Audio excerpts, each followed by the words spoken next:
नमस्कार। आकाशवाणी चंडीगढ़ से प्रादेशिक समाचारों के साथ मैं पंकज धीमान। सबसे पहले पेश है मुख्य समाचार। केंद्रीय कृषि मंत्री शिवराज सिंह चौहान ने कहा है कि फसलों की लागत और खुदरा कीमतों के बीच भारी असमानता को दूर करने के लिए सरकार समिति गठित करेगी। राष्ट्रपति द्रौपदी मुर्मू परसों नई दिल्ली में 5वें राष्ट्रीय जल पुरस्कार प्रदान करेंगी।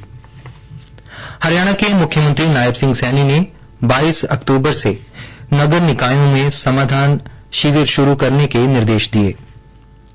अखिल भारतीय कांग्रेस समिति की महासचिव कुमारी सैलजा ने सरकार पर गेहूं की बिजाई के लिए पर्याप्त मात्रा में डीएपी खाद उपलब्ध न कराने का आरोप लगाया।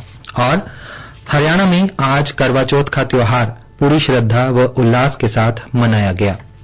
अब समाचार विस्तार से। केंद्रीय कृषि मंत्री शिवराज सिंह चौहान ने कहा है कि फसलों की लागत और खुदरा कीमतों के बीच भारी असमानता को दूर करने के लिए सरकार समिति गठित करेगी।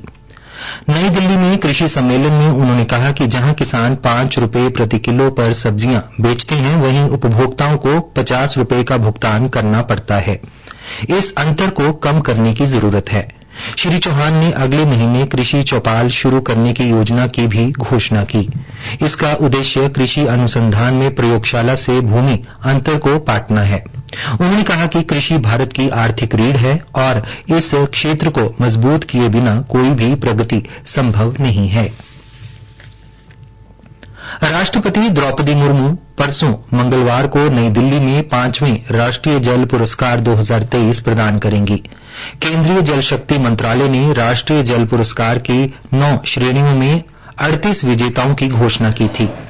इन पुरस्कारों में सर्वश्रेष्ठ राज्य, सर्वश्रेष्ठ जिला, सर्वश्रेष्ठ ग्राम पंचायत, सर्वश्रेष्ठ शहरी स्थानीय निकाय, सर्वश्रेष्ठ जल प्रयोक्ता संघ, सर्वश्रेष्ठ सिविल सोसाइटी की श्रेणियां शामिल हैं। सर्वश्रेष्ठ राज्य की श्रेणी में ओडिशा ने प्रथम स्थान हासिल किया है। उत्तर प्रदेश दूसरे और गुजरात तथा पुडुचेरी संयुक्त रूप से तीसरे स्थान पर हैं। प्रत्येक पुरस्कार विजेता को एक प्रशस्ति पत्र और ट्रॉफी के साथ साथ नगद पुरस्कार प्रदान किए जाएंगे। सरकार जल प्रबंधन और जल संरक्षण के बारे में जागरूकता लाने के लिए राष्ट्रीय स्तर पर एक व्यापक अभियान चला रही है। राष्ट्रीय जल पुरस्कार के लिए देश भर से ऐसे व्यक्तियों और संगठनों को चुना जाता है जो सरकार के जल समृद्ध भारत के लक्ष्य को प्राप्त करने की दिशा में कार्य और प्रयास कर रहे हैं। हरियाणा के मुख्यमंत्री नायब सिंह सैनी ने 22 अक्टूबर से नगर निकायों में समाधान शिविर शुरू करने के निर्देश दिए हैं। यह शिविर अधिकारियों के कार्यालय में ही लगेंगे। यहां सभी अधिकारी प्रातः 9 बजे से 11 बजे तक आमजन की समस्याओं का समाधान करेंगे। उन्होंने आज चंडीगढ़ स्थित अपने निवास संत कबीर कुटीर में स्थानीय निकाय एवं पंचायती विभाग के अधिकारियों की ली गई एक बैठक में यह निर्देश दिए। मुख्यमंत्री ने बैठक में प्रदेश में चल रहे विभिन्न विकास कार्यों की समीक्षा की। मुख्यमंत्री ने अधिकारियों को भविष्य की जरूरतों के अनुरूप विकास की कार्य योजना बनाने और लोगों की समस्याओं और जरूरतों को गंभीरता से सुनकर उसका त्वरित निराकरण करने के निर्देश भी दिए।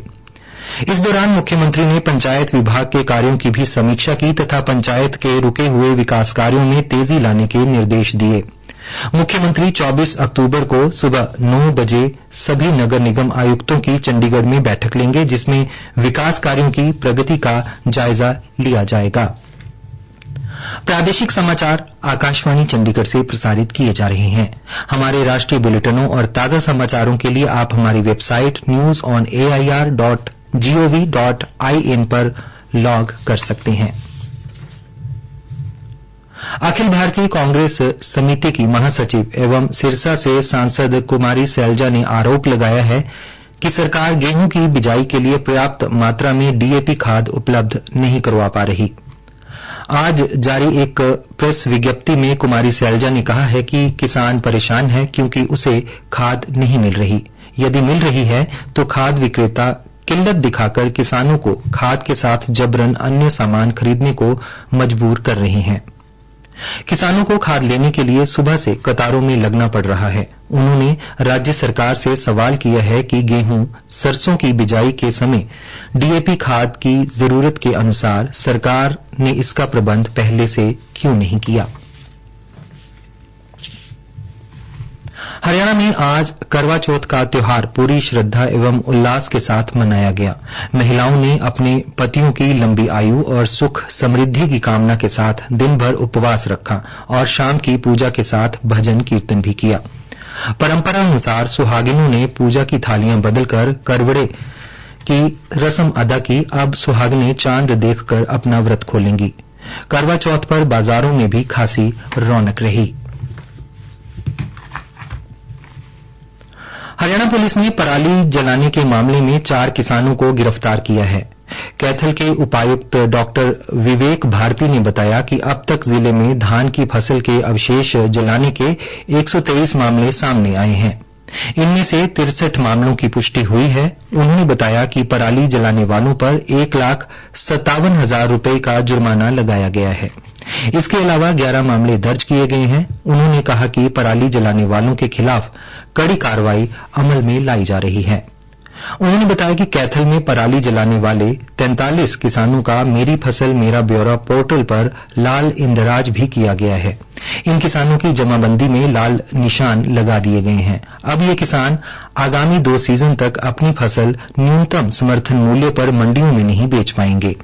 उन्होंने बताया कि प्रदूषण के कारण कैथल में वायु गुणवत्ता का सूचकांक भी 372 के पार पहुंच गया है। इसकी वजह से शहर की आबो हवा बहुत खराब हो गई है। लोग आंखों में जलन और सांस लेने में दिक्कत की शिकायत कर रहे हैं।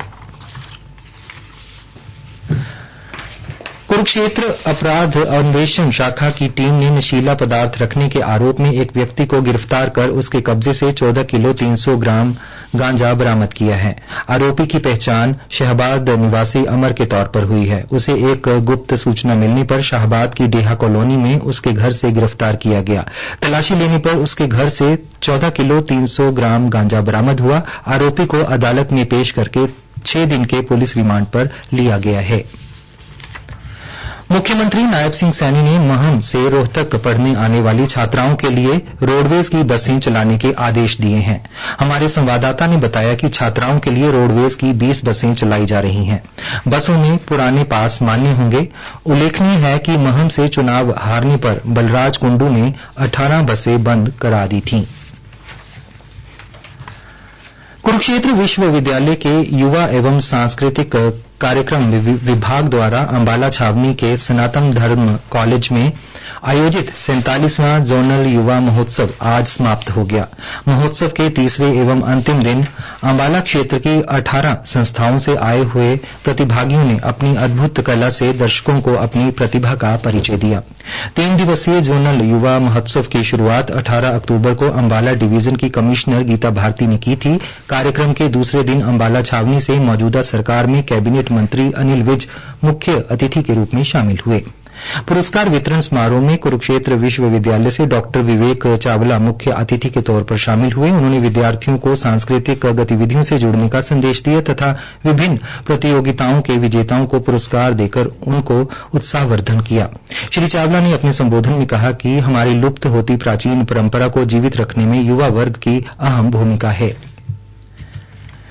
भिवानी के उपायुक्त महावीर कौशिक ने कहा कि किसान तिलहन फसलों की बेहतर पैदावार लेने के लिए डीएपी की बजाय एसएसपी यानी सिंगल सुपर फॉस्फेट अथवा एनपीके खाद का प्रयोग करें। उन्होंने कहा कि इस खाद के इस्तेमाल से सरसों में तेल की मात्रा बढ़ती है और फसल की चमक में भी इजाफा होता है। इसके अलावा सर्दी के प्रकोप से बचने के लिए भी यह खाद कारगर है।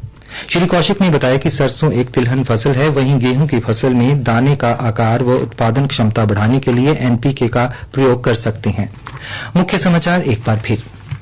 केंद्रीय कृषि मंत्री शिवराज सिंह चौहान ने कहा है कि फसलों की लागत और खुदरा कीमतों के बीच भारी असमानता को दूर करने के लिए सरकार समिति गठित करेगी।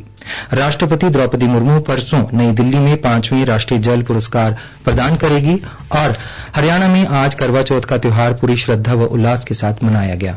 प्रादेशिक समाचार समाप्त हुए।